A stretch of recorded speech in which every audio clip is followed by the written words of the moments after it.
Apa yang ada di benak kita jika ditanya tentang kualitas? Pelayanan ramah, fasilitas bagus, terjangkau, aman, dan lain sebagainya. Lalu, di mana sih peran negara jika ditanya tentang kualitas pelayanan kesehatan? Negara hadir melalui Undang-Undang Nomor 17 Tahun 2023 tentang Kesehatan yang disahkan pada tanggal 8 Agustus 2023 bahwa setiap orang berhak mendapatkan pelayanan kesehatan yang aman, bermutu, terjangkau agar dapat mewujudkan derajat kesehatan setinggi-tingginya dan mendapat perlindungan dari risiko kesehatan. Salah satu konsep yang dipakai untuk mendukung tujuan negara tersebut adalah Continuous Quality Improvement. Continuous Quality Improvement atau peningkatan mutu berkelanjutan adalah proses organisasi terstruktur yang melibatkan personal dalam merencanakan dan melaksanakan peningkatan secara terus-menerus, menyediakan perawatan kesehatan yang berkualitas sesuai dengan yang diharapkan. Ada 7 dimensi mutu menurut WHO yang menggambarkan karakteristik pelayanan kesehatan yang bermutu. Yang pertama adalah efektif, bahwa pelayanan kesehatan harus tersedia sesuai dengan standar. Yang kedua adalah keselamatan, untuk meminimalisir kerugian, cedera, dan kesalahan medis yang dapat dicegah.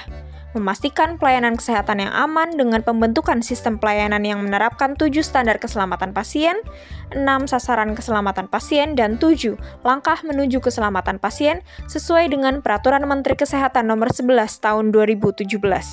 Ketiga, berorientasi pada pasien atau people center, di mana menyediakan pelayanan sesuai dengan preferensi, kebutuhan, dan nilai-nilai individu, dan melayani pasien sesuai dengan kebutuhannya. Keempat, tepat waktu, yaitu mengurangi waktu tunggu dan keterlambatan pemberian pelayanan kesehatan. 5. Efisien, mengoptimalkan pemanfaatan sumber daya yang tersedia dan mencegah pemborosan termasuk alat kesehatan, obat, energi, dan ide. 6. Adil, menyediakan pelayanan yang seragam tanpa membedakan jenis kelamin, suku, etnik, tempat tinggal, agama, dan status sosial ekonomi. 7. Terintegrasi, yaitu menyediakan pelayanan yang terkoordinasi dengan lintas fasilitas kesehatan yang tersedia dan pemberi layanan serta menyediakan pelayanan kesehatan pada seluruh siklus kehidupan. Atau dengan kata lain, bahwa Continuous Quality Improvement adalah salah satu aspek penting dalam tata kelola mutu. Tool yang paling sering diterapkan dalam pelaksanaan Continuous Quality Improvement adalah PDCA dan PDSA. PDCA adalah tool yang diterapkan pada permasalahan-permasalahan yang sederhana, sedangkan PDSA dipakai untuk mengatasi masalah-masalah yang jauh lebih kompleks.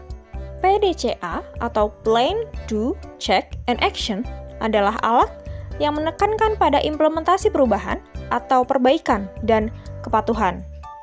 Sedangkan PDSA atau Plan, Do, Study, and Action menekankan pada pembelajaran atau uji coba dan peningkatan atau perbaikan, yaitu Learning and Improvement. PDSA adalah model pemecahan masalah 4 tahap berulang yang digunakan untuk meningkatkan proses atau melakukan perubahan. Tahap pertama, yaitu Plan, ada 4 kegiatan. Yang pertama adalah membentuk tim, kedua membuat tujuan, ketiga menjelaskan masalah, dan keempat identifikasi penyebab masalah. Tahap kedua yaitu Do, ada 2 kegiatan. Yang pertama adalah melaksanakan rencana tindak lanjutnya, dan yang kedua mencatat hasil tindak lanjut. Tahap ketiga yaitu Study, kita harus dapat menjawab 3 pertanyaan. Yang pertama adalah apakah tindak lanjut kita menghasilkan peningkatan? Apakah tindakan itu sepadan dengan investasinya, dan apakah ada efek samping yang tidak diinginkan? Tahapan yang terakhir adalah action, di mana kita harus merefleksikan rencana dan hasilnya. Dalam menerapkan PDSA, tanyakan pada diri Anda 3 pertanyaan. 1. Apa yang ingin kita capai? 2. Bagaimana kita tahu bahwa perubahan adalah perbaikan? Dan ketiga, perubahan apa yang dapat kita lakukan yang akan menghasilkan perbaikan? Jika rencana tindak lanjut tersebut menghasilkan kesuksesan, bisa diterapkan di semua unit. Namun, jika belum berhasil, ulangi di tahap persiapan. Pada akhirnya, Continuous quality improvement bukan hanya tanggung jawab pemerintah, dinas kesehatan, ataupun unit pelaksana pelayanan kesehatan. Namun, partisipasi masyarakat sangat diperlukan agar tata kelola mutu dapat terus ditingkatkan. Salam dari kami yang melayani sepenuh hati. ASN Satria bangga melayani bangsa. Once we see the system, we can make it better for all.